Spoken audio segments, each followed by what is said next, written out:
Hey, what's up, film freaks? Welcome to today's episode of Movie Reviews, where today we'll be discussing Batman vs. Superman: Dawn of Justice. I'm Jesse Galland. And I'm Avi Flores. And to kick things off, I'm just going to give you guys our newly updated version of our grading scale. So now we're taking the film, just like before, and we're basing it off the visuals, the performance, and the story. But what's different now is we're just taking each of those three categories and giving it a 1 through 5, where a 3 is a good movie. So if it's good, you're getting at least a 3. If you're better and like amazing, then you'll bump it up. So if it's a good movie, you should at least get a 12 out of 15. So we just did that so we can be a little more, I guess, just a little more harder on the films, because we don't want just any film to get like a really good rating. So or a higher number in rating. Exactly. So just to kind of make things a little tougher on the movies, we decided to switch it up. So that's how it is. It's visual, story, and performance out of 5 each category, 3 being a good movie. So if you get 12 out of 15, should be a good movie. So that'll set you guys up for later on when we're actually rating it. So all right. So first one, this easy one, visuals. What'd you think? Visuals. I thought visuals were phenomenal. Yeah. I gotta say, everything about the visuals of the film is great. There's no questions about it. Zack Snyder, when it comes to visuals, I mean, his visual effects, the guy's like the king. Right. So, outstanding.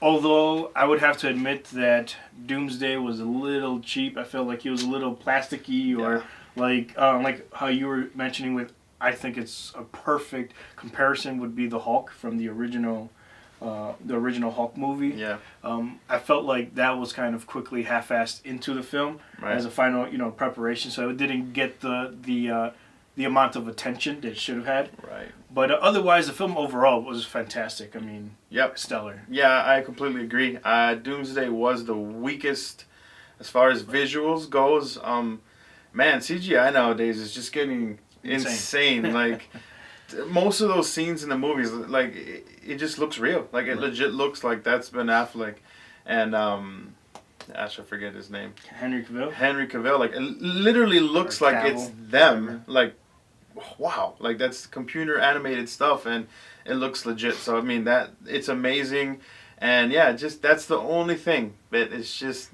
that's the one thing that didn't kind of feel like it was a little lesser than everything else that was in the film.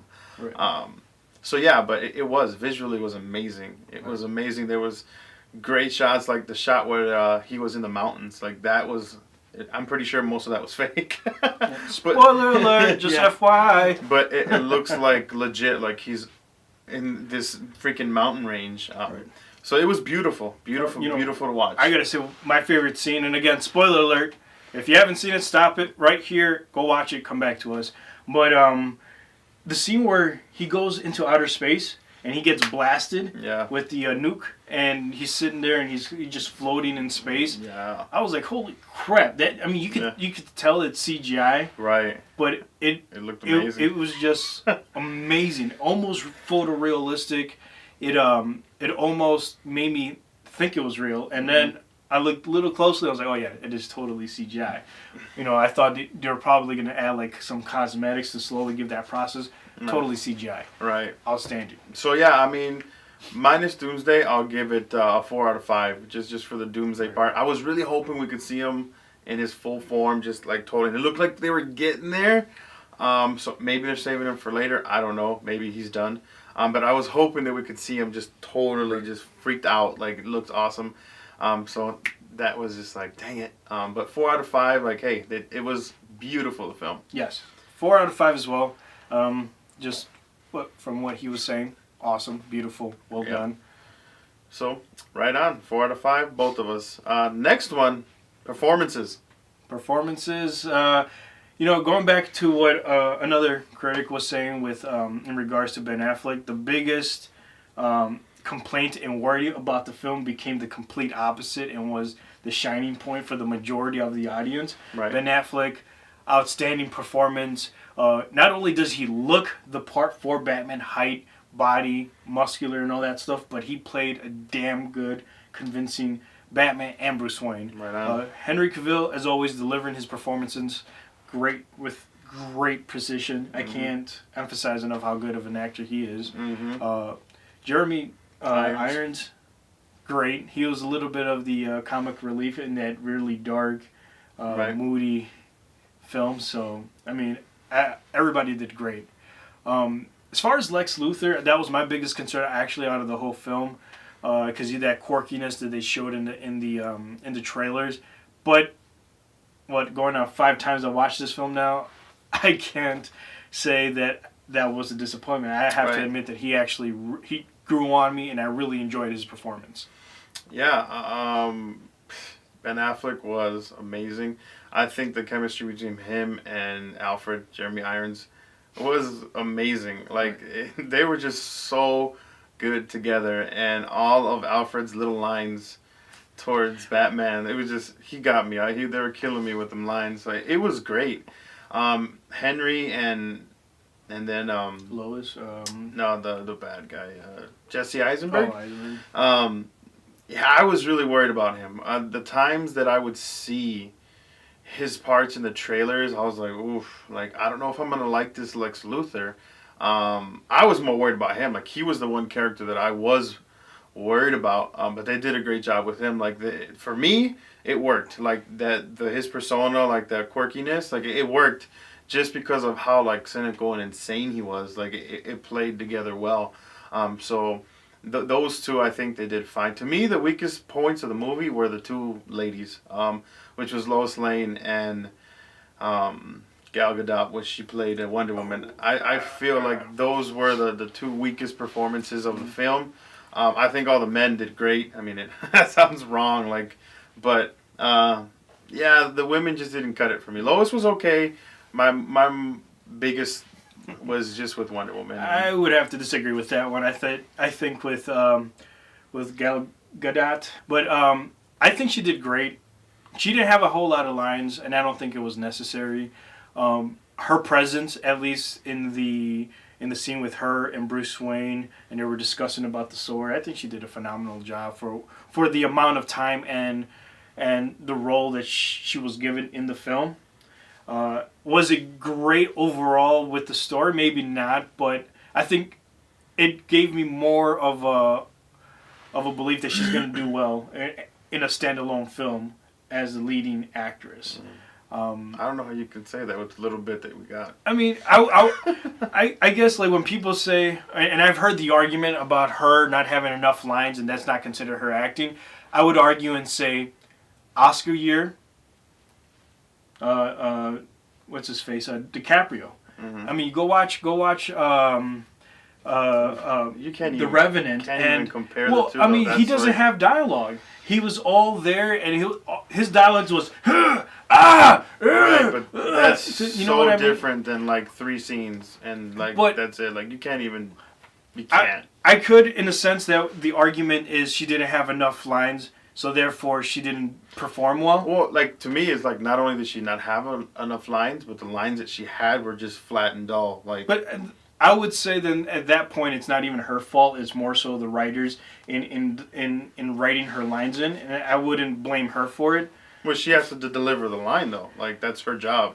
I don't think that she didn't deliver the lines wrong. I thought she did great for what she was given.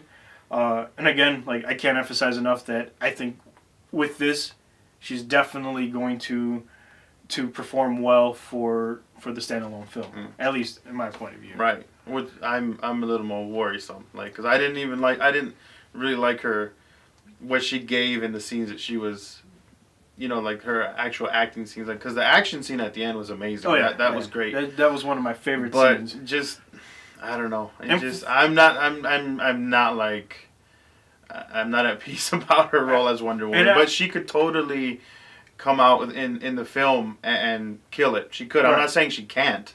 What I am saying is what I saw from her in the film, I just wasn't impressed. Same with Lois. Lois, yeah, whatever. Lois is that, I don't know what it is about her character. She seems just a little more annoying than anything. But right. The women, to me, were the weakest. Those were the weakest performances in the film for me. So, performance wise, I'll give it a 4 again. Yep. Same here. I give it a 4. So last bit here is story. This is kind of the one that has everybody talking. Very controversial, almost. Yeah, and it's kind of what breaks it or makes it or is okay, like however you feel about the movie, really, and rightfully so, because if this is the meat of pretty much any movie. So, Right, absolutely. So yeah, go ahead and dive in. I'm gonna dive in with Batman. I mean, biggest fan of Batman, borderline obsessive, and I loved it. I really love this Batman. What I loved about it was this is the first Batman we actually see him fight, but not only just fight, but actually fight as the Dark Knight. A lot of the movies, especially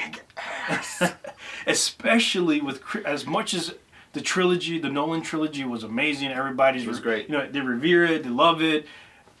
My biggest issue with those films are the terrible fighting sequences. And they're doing this, and then the cut, and it's very jarring, and then you get nothing. And it's like, what do we actually see them fight? And that's really what it is. Or, we get a lot of these, and it's like they're prancing around. That was my biggest issue with a lot of the Batman movies prior. This one, I mean, this guy, he's climbing through walls, and he's going around, and like he almost creating this legend, of the Dark Knight that lives within the shadows and can move around the shadows. He looked like a UFC fighter, rocking these guys. One of my favorite scenes, and especially towards the end of the film, was when he jumps over the crate. As he jumps over, he throws his grapple, and he pulls the crate over, and it launches and hits a group of guys. I mean, while before that, he jumps over the crate, knocks some other guys around, and then turns around, grabs another guy, and like rock bottoms the hell out of the dude. And yes, I said rock bottom. So I really loved that. Right. Yeah, I heard people complain about him killing. For me, I don't consider that killing. It's more so collateral damage. I think it's justified, especially in this universe. For all you Bat fans and purists, you want to talk about, Batman doesn't kill and blah, blah, blah. And then those who grew up in a certain type of Batman, because I understand every generation we have a different group of Batmans, a different type of Batman, but we have to go and look at there's different universes, right? There's 52 universes, each of them has their own Batman, and you're okay with that reading the comic books. Why can't you be okay with Zack Snyder's version of this Batman? Make it 53 if you wanted to, right, and accept it for what it is in this universe. Mm-hmm. So, I loved everything, including Bruce Wayne. I mean, I talk a lot about Batman, but his role as Bruce Wayne and how angry he was with the loss of his family, that defines who Batman and Bruce Wayne really come from, and then his the loss of Robin that jaded him, and then not only that, but seeing firsthand the destruction of Metropolis and seeing his co-workers and the people that work for him, get demolished in his company's building. So just all of that putting together, and then fighting crime for, at that time, 18 years, and then seeing the same thing, Joker getting out, killing more people, and then going back to prison, and other villains and other criminals, rapists and child molesters, and they're going out and doing the same thing. So at some point, you have to break and say, you know what, I'm just going to really hurt these people and even probably kill them. And I don't think that his motivation, which to me is justify what he does, he's not going out to say, I'm going to murder these people. It's more like, if you get hit in this collateral damage as we're fighting this war, and you die in that process, then too bad for you. Right. And it wasn't like he was just going out and killing people. Like, all right, he was shooting trucks and they were blowing up.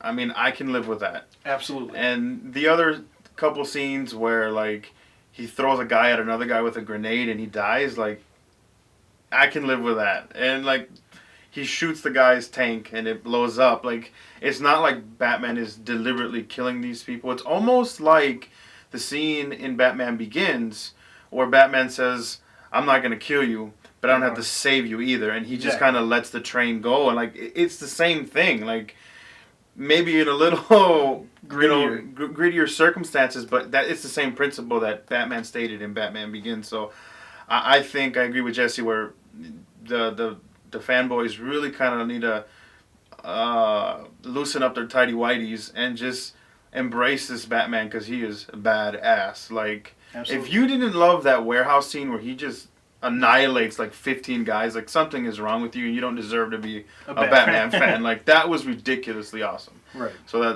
that's my little piece on Batman. For me, Superman, who I love.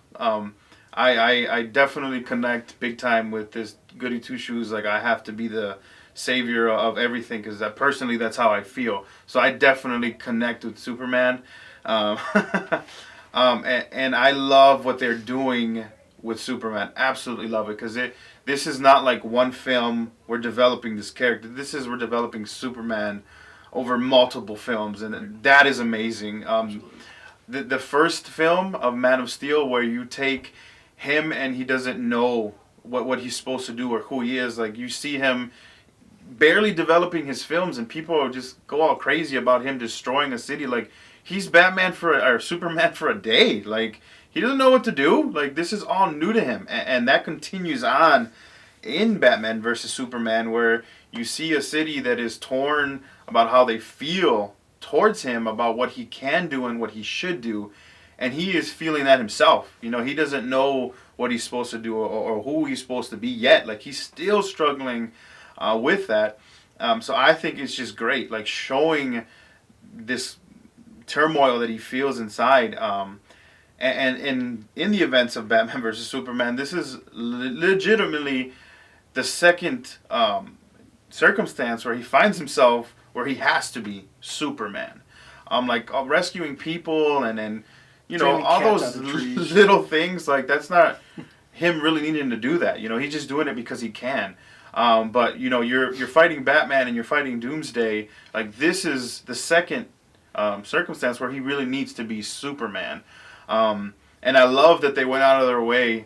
And this one I chuckled, where they were letting the audience know like nobody is around. Like in the downtown district, you hear the news reporter say like everybody's home or something like that, and then Superman takes him out into outer space. Batman leads him away to an abandoned area. Like, they're really going out of their way to let the audience know, like, you know, bystanders are not being killed, which I thought was funny. But yeah, it's great, and I love that you take a Superman who's only been Superman for about 2 years, going up against a veteran who's been 20 years, the Batman. Like, you put Superman at the level of Batman, and he doesn't stand a chance. Batman gets a hold of Kryptonite. Kryptonite does what it does, and Batman just kind of takes over and literally kicks his ass. Like, it was ridiculous, and rightfully so. Like, that's what I really wanted. I wanted them to really show that Batman beats Superman, because you get that in the comic. Like, he beats him. So that was awesome. Like, that was one of my things too, where I was like, I want them to show that There is a definite winner. that Batman won, and he did. If it wasn't for Lois, who conveniently shows up at the right time at the right place, which again, I can live with that. It's part of the story. I mean, you know, there's movie magic. Deal with it. Right. All stories have that magic moment. Right. Deal with it. If it wasn't for her, like, Superman would have died. Batman had him. He had his number. He played it right. He set everything up. He did what Batman does. He had everything in place, and then Superman he doesn't know how to be super yet. You know what I mean? Like, that's what I want to tell all the fanboys out there, is Superman is not the Superman that we have known for years. He's not there yet. He's still, you know, that he's still growing into that. So I think a lot of people need to appreciate what Zack Snyder and WB is creating here, because this is a slow build-up, you know, and it's great. You know, like, I love what they're doing with the Superman character, and that he's just not gung-ho, like, I'm Mr. Perfect Boy Scout off the bat. Like, he's becoming that, and all this stuff that he's dealt with in Man of Steel and in Batman v Superman is helping him become that Superman that we know, but he's just not there yet. Yeah, and when it comes to Superman, I love that approach that they're going with. Can't emphasize enough, this is not the Man of Steel. This is Clark Kent becoming Superman, or the Man of Steel. So people need to realize that he's not just gung ho. And I like how you said that all these events are eventually going to lead him to that Boy Scout. Yes, he already has the morals, and you can argue, well, he killed Zod and that was a stupid way, whatever.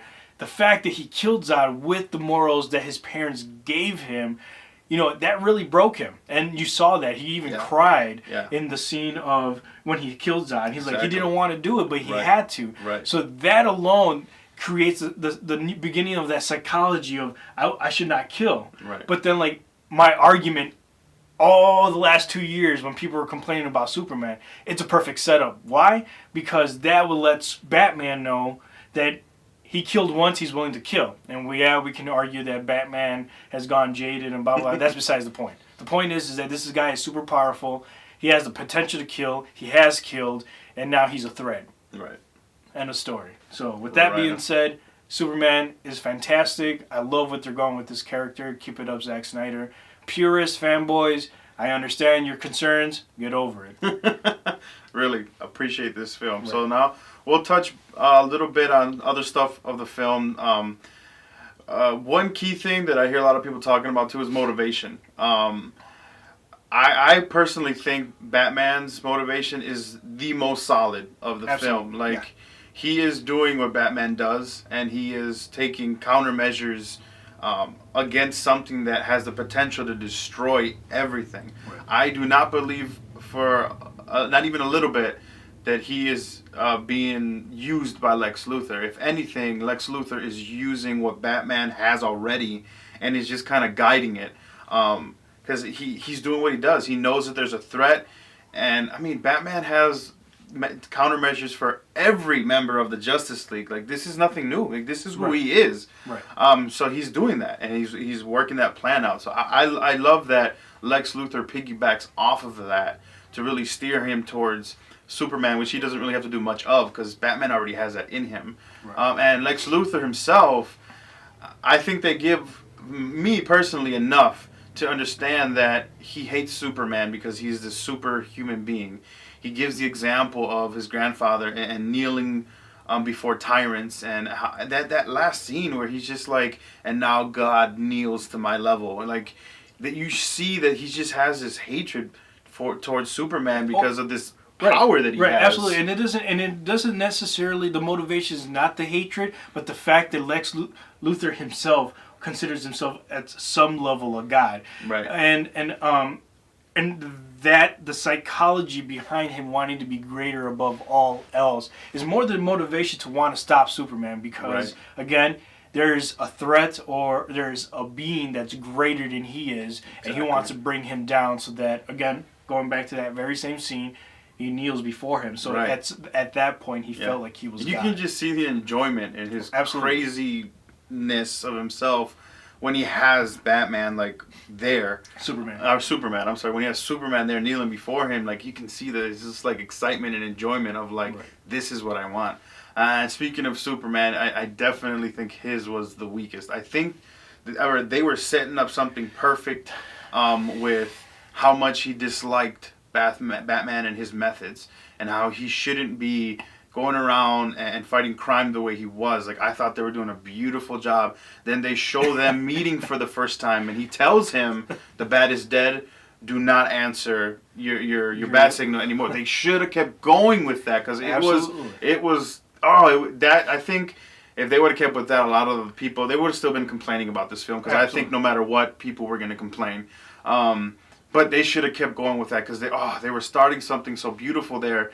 And then they kind of just brushed it off and were like, let's kidnap Lois, let's kidnap his mom, and let's get him to fight. And I'm like, oh my God. And you know what, like, and as the more times I watch the movie, again, the movie is not, like, superb and perfect by no means. But, I mean, we have to appreciate the great stuff and then also talk about the bad stuff. Exactly. It was clunky. That story portion of the film was a little cheap, sloppy writing, whatever you want to call it. But the more times I watch it, I guess, for story purposes, I can see why they threw in the Martha issue and then and kind of creating that tie. We needed to turn a common ground. And, you know, did they execute it perfectly? No, but I think it's more than enough. And personally, the scene where he talks about Martha and Wayne just goes nuts, like, why did you say her name? Yeah. You know, he's thinking of his mother. I thought that was great. I mean, the scene itself, the story itself may be clunky if you look at it, but the way that Bruce or Ben Affleck and Henry, performed in that moment, I think it was good enough. It was more than enough for me to enjoy. Right. And I appreciate it for that. Yeah. And just the craziness and how he starts piecing together and realizing, you know what? He may be an alien, but he has a mother that loves him, and it just so happens to have the same name, and that kind of, brings him down a little bit. But not only that, you got the magical Lois Lane that appears everywhere, and then you're like, oh, he has a girl that loves him too. Maybe he's not as bad as I thought. And yeah, you can say it's cheap, but we also have to think of it in the psychological level. This Bruce Wayne was at a point where he was going to break his ultimate one rule, no kill, but in the sense of cold blood murder. Yeah. Because he was going to kill Superman in cold blood, and he didn't. And he realized at that point, like, oh man, what am I doing? Like, all his rage kind of dissipated in a sense, and I thought that was great. Yeah, no, absolutely. I get why they did it. I wish they would have thought of a different way to give them that common ground to end the fight, because obviously, they used Martha in the name of Martha, and they set it up from the beginning when they show his parents dying. They show him visiting his parents' grave. So specifically Martha's. Right, they were hinting at that. But yeah, I mean, I wish they would have went the philosophical route of Absolutely. like, we need to battle this out because I don't like you and what you do, and you're a huge threat to me and my planet. So I wish they would have went that route. And then, like I said, they were setting it up great. But that whole Martha thing, and then how he pauses, and I heard another film critic who I highly esteem talking about at that moment, like Batman begins to piece it all together and be like, oh, okay, this is what's happening. And I didn't even think of that. But yeah, he pauses, and like you see him, like he has like that look on his face where he's thinking about what's going on, and then he throws the javelin or the spear. Like, okay, yeah, this is what is really happening. And another thing that just really kind of was a letdown was it was not even the movie, was the trailer. Oh, yeah, and that's going on to the trailer into the movie. Right. Like point. you just, man, like it was. To me, like I didn't have that wow moment in the movie that we so desperately should have had, because of the trailer. Whoever trailer 2 put that trailer together, where you see them together, you see Doomsday. Like, man, if that's another thing. If that would have never been if they would have never showed that in the trailer, like when you see that in the movie, that would have had a punch to it. Like, oh my God, like the Hulk move. And I hate to bring the Marvel into this because people are ridiculous. Comparing. Yeah, that's so ridiculous. But that moment where he first turns into the Hulk and he smashes that spaceship worm thing, and everybody went nuts in the theater. That's the moment that they ruined with that trailer. Like, completely ruined that. Like, oh absolutely. My gosh. Because had they not showed that in the trailer, I would have thought that Diana would have been, just at least the Diana aspect, not the Wonder Woman, would have been in and out of the trailer in the movie. Right. And I would have never thought of her fighting in the movie. Right. Until maybe hinting towards the end, like where she finally takes the facade of, you know what, I'm going to go help them, or I'm going to stop this threat. Right. Up to that point, I would have never thought her jumping into the battle, because she looked like she was alluding that she wanted to stay away from human interaction. So that would have wowed me. And then it would have. And then the scene that ensues after that of her just completely hanging in there with Doomsday and just like and then Superman getting tossed around, and she's over there like knocking them, stabbing, ripping arms off, and like that she gets punched. That would have had so much more oomph. Like seeing the three of them and then her just going at it. Like people would have lost their minds in the theater. Absolutely. But you guys ruined that. Like, and I hope you guys really like. And it's not just Justice the Batman versus. They've done that with so many movies. Like they're ruining it. So that was great, and it was just awesome, that one scene where Batman just kind of stands up and he's looking around. I was dying when I saw that. Going back and forth. Or the scene where they're getting ready and he dives into the concrete to hide, and then Superman and Wonder Woman are just standing there withstanding the blast. I was like, what? So the movie definitely had a lot of highlights, and of course it's not perfect. So with that being said, story, what do you grade it? I'm gonna give it a good rating of 3. I'm kind of torn. I see it as a multi-level. There's so much depth into the story that to the point that maybe there's too much, Mhm. and I'm struggling between a 3.5 and a 4. I want to say 3.5, just because as a huge comic book fan, I know a lot about Batman. I enjoy Superman's storyline too, so there's a lot of stuff and hidden gems that picked up that allow me to go further with the story. But then I look at the audience who doesn't know the Superman and Batman story Right. as much as we do, and they probably got lost. And I know a couple of people who are not big on comics had a lot of questions, and they've come up to me like, hey, you're a Bat nerd, blah, blah, blah, blah, blah. And then I explain things. They're like, oh, that makes sense. Okay, so with that being said, like they kind of lost some of the audience. So overall, I give it, 11 and a half, because I couldn't decide on, Right. But 11 and a half. Right. It's not Yeah, and I'm right there. I gave it a 4 on the story. 4 on the visuals, 4 on the performance, and a 3 on the story. So I gave it 11 overall. And I think in the beginning I said a good film was 12, and I should have said 9, because 333 is 9, not 12. I don't. But yeah, so I think it was a really good film. I think you guys need to go watch it. Appreciate for what's going on, what they're creating here. Go experience it. It's an epic film. Do not listen to the people that are saying it sucks versus it's amazing. Yeah. Go experience it yourself and be the judge. Yeah. Be the judge of it. Absolutely. Ultimately, all film is subjective, so we're all gonna have our differences. We're all gonna like one thing and not like the other, which is okay. I mean, that is totally fine. For us personally, we really enjoyed the film. Go see it more than once. Like for us, we definitely started liking it more and more as we saw it. So take some time, go watch this film. Like, it's definitely worth it. And then the last part that we didn't want to completely do away with is the trailer to film. I think it's a cool thing to just talk about, because sometimes trailers can be so misleading. So I think it's a great thing to just chat about. We're not going to add that onto our overall ratings, but we still want to talk about it. So what did you think about trailer to film? Well, to understand my rating, I have to really say that because of that trailer number 2, not teaser trailer 1 and then the actual trailer, but the one that gave everything away. Right. It's destroyed the wow factor. Because of that, you got the Doomsday in the trio standing. Yeah. I really hated that trailer. I really did.